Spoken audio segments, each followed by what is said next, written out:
বাংলাদেশ বেতার রাজশাহী।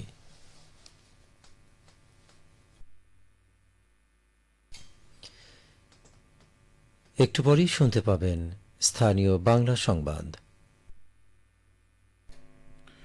আসসালামু আলাইকুম। সন্ধ্যে ৭টা, বাংলাদেশ বেতার রাজশাহী। স্থানীয় সংবাদ পড়ছি মোহাম্মদ আনিসুর ইসলাম।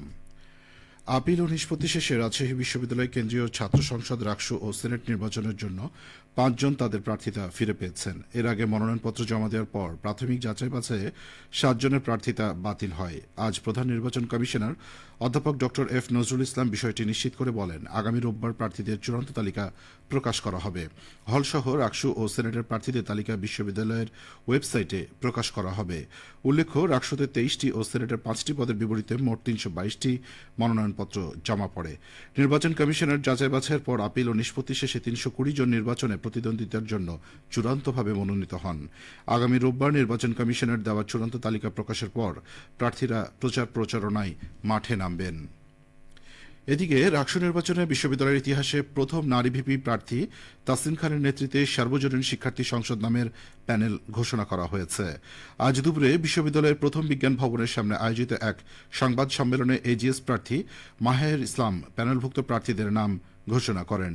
এই প্যানেল থেকে ভিপি পদে লড়বেন বৈষম্য বিরোধী ছাত্র আন্দোলনের সাবেক সমন্বয়ক ও শিক্ষা ও গবেষণা ইনস্টিটিউট বিভাগের শিক্ষার্থী তাসিন খান।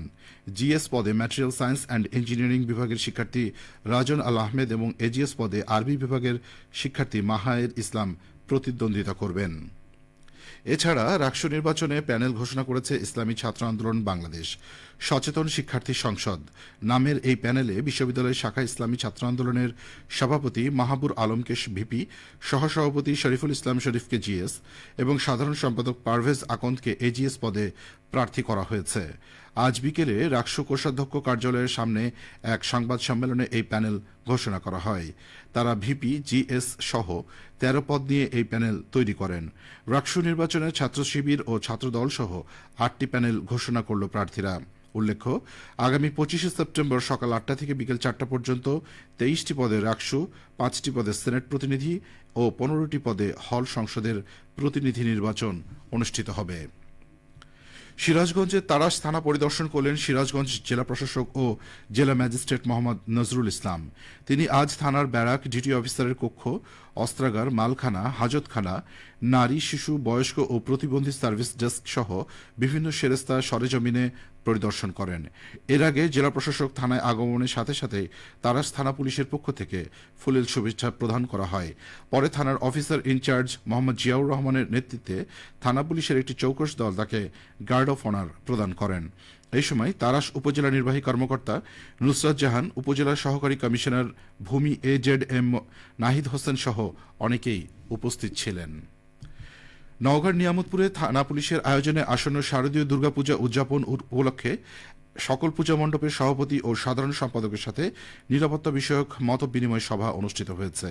আজ দুপুরে থানা ভবনের হলরুমে অনুষ্ঠিত মত বিনিময় সভায় প্রধান অতিথি ছিলেন নিয়ামতপুর ও মান্দা সার্কেলের সিনিয়র সরকারি পুলিশ সুপার মোহাম্মদ জাকিরুল ইসলাম। সভাপতিত্ব করেন নিয়ামতপুর থানার অফিসার ইনচার্জ হাবিবুর রহমান। সভায় বক্তারা আসন্ন দুর্গাপুজো শান্তিপূর্ণভাবে উদযাপনের জন্য সর্বস্তরের সহযোগিতা কামনা করেন এবং আইন শৃঙ্খলা পরিস্থিতি স্বাভাবিক রাখতে বিভিন্ন দিক নির্দেশনা প্রদান করেন।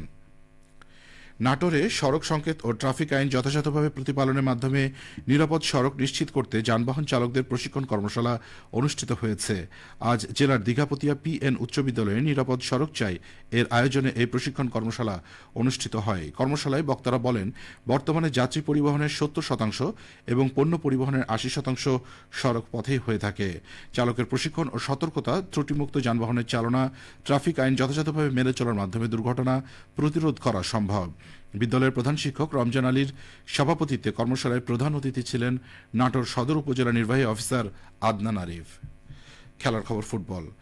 নাটোরে জেলা প্রশাসক গোল্ড কাপ ফুটবল টুর্নামেন্টের প্রথম সেমিফাইনাল খেলায় আজ বড়াইগ্রাম উপজেলা দল ১-০ গোলে নলডাঙ্গা উপজেলা দলকে পরাজিত করেছে। নাটোর জেলা স্টেডিয়ামে খেলা অনুষ্ঠিত হয়। জেলার ৭টি উপজেলা এবং নাটোর পৌরসভার সহযোগে মোট ৮টি দলের অংশগ্রহণে এই টুর্নামেন্ট অনুষ্ঠিত হচ্ছে। একটি ঘোষণা, মাগরিব নামাজের আজান প্রচারের সুবিধার্থে আগামী 15 সেপ্টেম্বর থেকে বাংলাদেশ বেতার রাজশাহীর সন্ধে 6:05 স্থানীয় ইংরেজি সংবাদ সন্ধে 5:45 প্রচারিত হবে। সবশেষে আবহাওয়া।